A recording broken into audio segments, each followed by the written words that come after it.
Welcome to Burlap Teachers. Enjoy the video.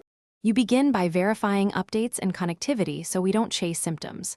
Check for system update and install it. Updates often fix startup failures. Restart the console and router, then wait about 30 seconds before reconnecting because cached network state's clear. Log back into your Xbox account and verify Xbox Live status. If the service is degraded, games may fail to start. Once done, move to storage and cache clearing to remove corrupted temp files. Next, target corrupted game files and storage issues, since those commonly block launches. You should clear local cache by powering down fully and removing external drives briefly, then restart. Use the Xbox settings to choose the game and try the repair option. If that fails, uninstall and reinstall only that title to preserve other games. Also inspect the external drive in storage settings.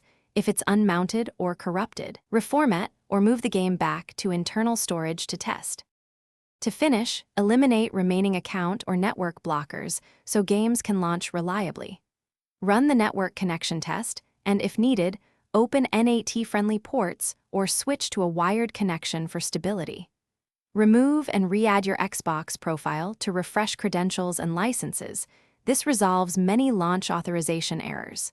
If problems persist, use offline play to check local files. Then consider a factory reset configured to keep games and apps as a last resort.